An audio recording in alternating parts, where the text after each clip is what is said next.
You are deeply asleep. The year is 1481.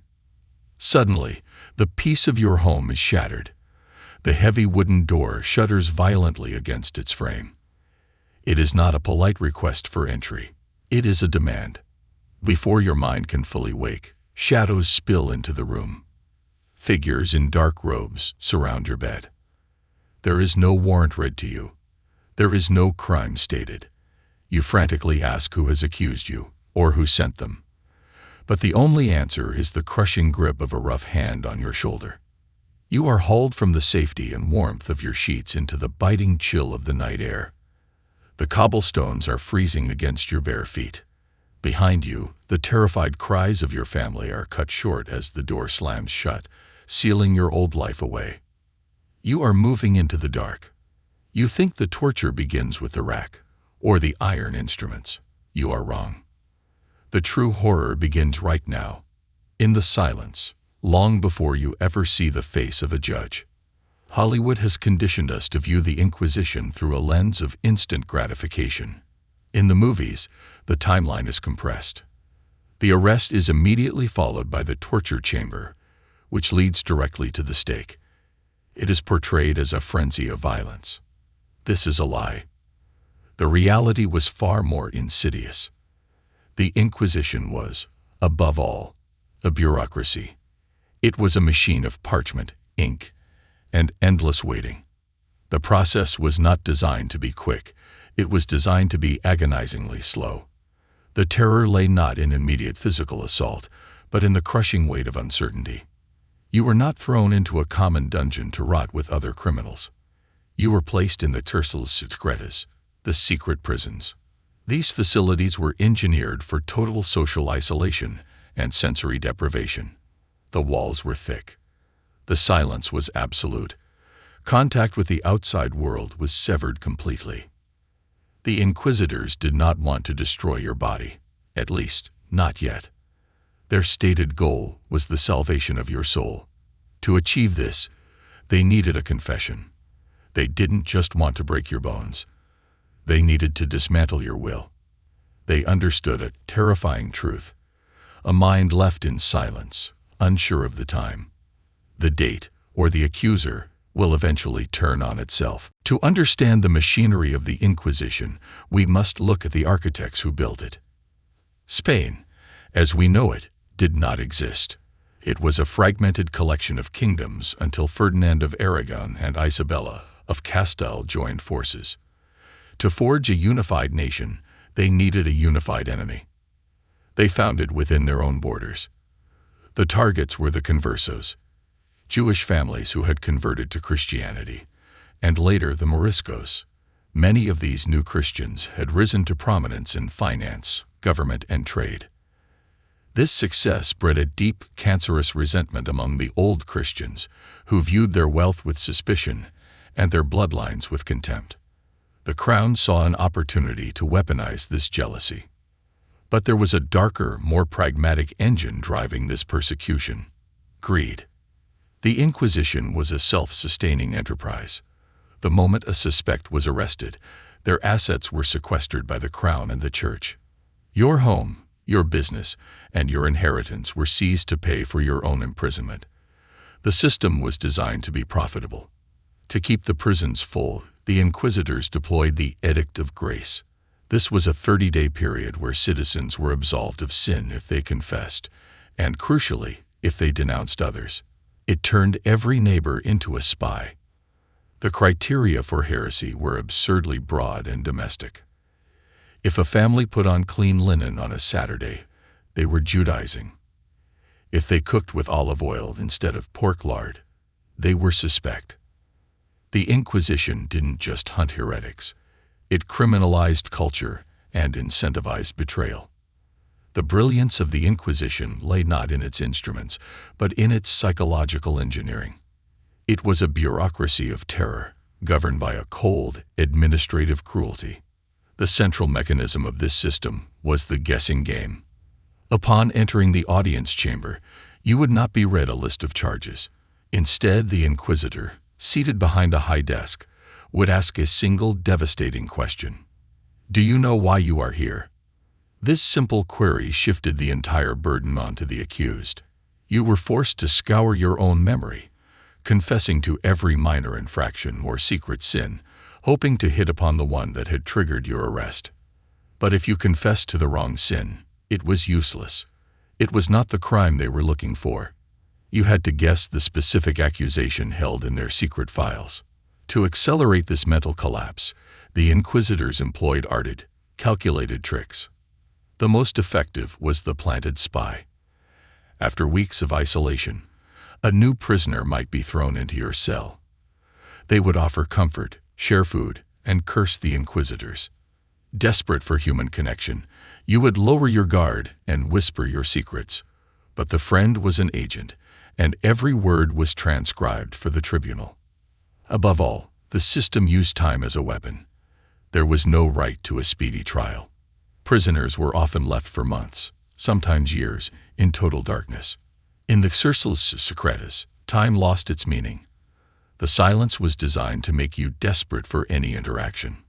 Eventually, the prisoner would beg for an audience, not to defend themselves, but simply to hear a human voice, even if that voice belonged to the man who would destroy them. The system is patient, but it is not infinite.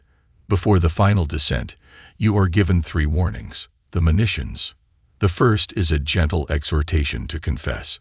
The second is stern, a reminder of the peril to your soul.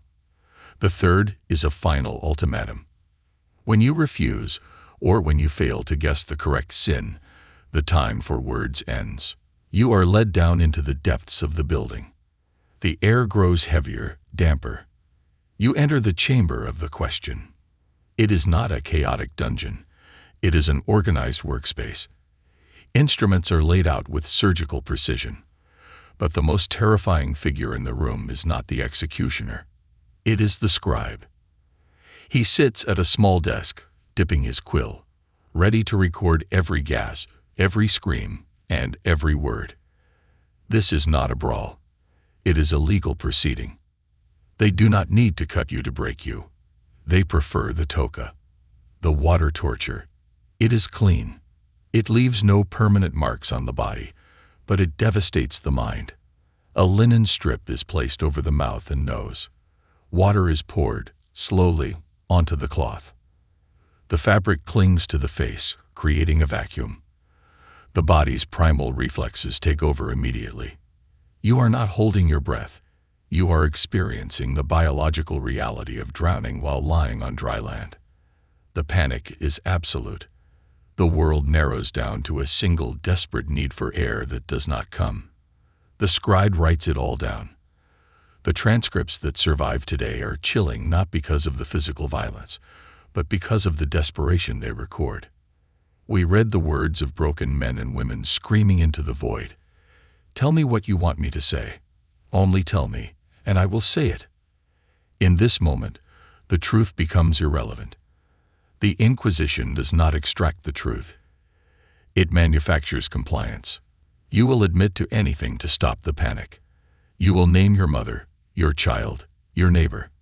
The quill scratches across the parchment, capturing the lie that will save your body but condemn your soul. You are Elvira del Campo. The year is 1567 in the city of Toledo. You are not a theologian, a revolutionary, or a spy. You are a mother. You live a quiet life. But in the eyes of the Holy Office, you are a monster. Your crimes are domestic. They are absurdly trivial. Witnesses have reported that you do not eat pork.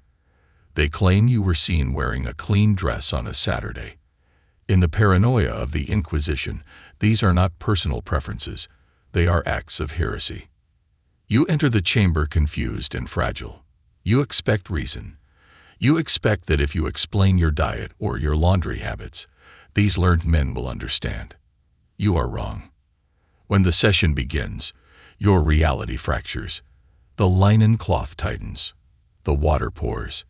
The transcripts of your agony survive to this day, a testament to the breaking of a human spirit. You do not scream curses.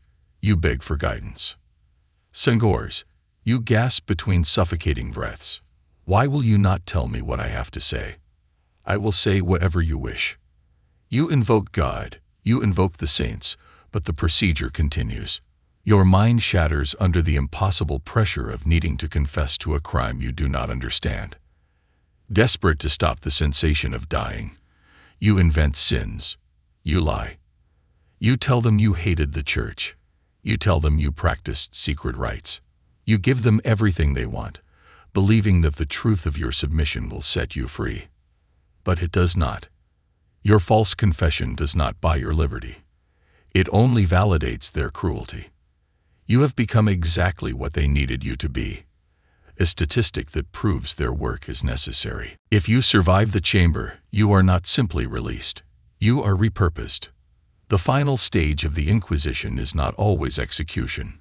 Often, it is a carefully orchestrated social death. This culminates in the auto de fe, the act of faith.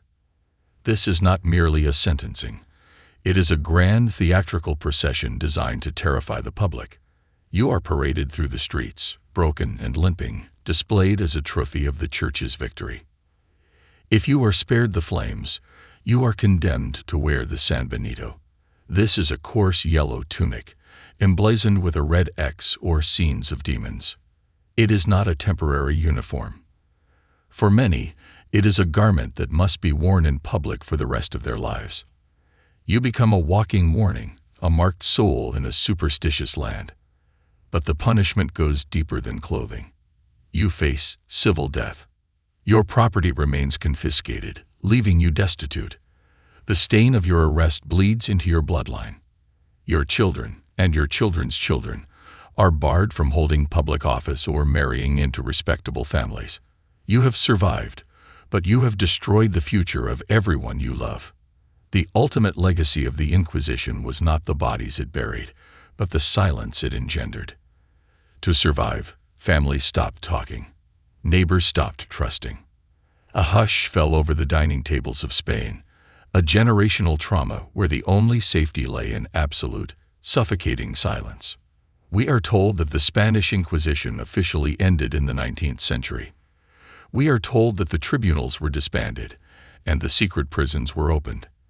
But institutions may die, while ideas survive. The true horror of the Inquisition was never the rack or the water torture.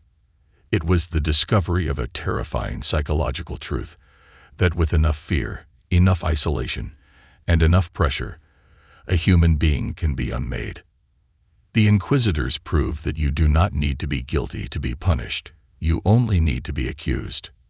This was never truly about religion. It was about control. It was a machine designed to turn anxiety into obedience and neighbors into assets. It weaponized the human survival instinct against itself, creating a society where the only safe option was to look down, stay silent, and conform. The uniforms have changed. The terminology has evolved. But the mechanics of the Cárceles Secretas remain available to any power that wishes to use them. The year 1481 is not as distant as we would like to believe. The wooden door can shudder in any century. The silence can always return. History is written by the victors, but here we read the archives of the victims. Subscribe to the Scarlet Archives to keep the truth alive.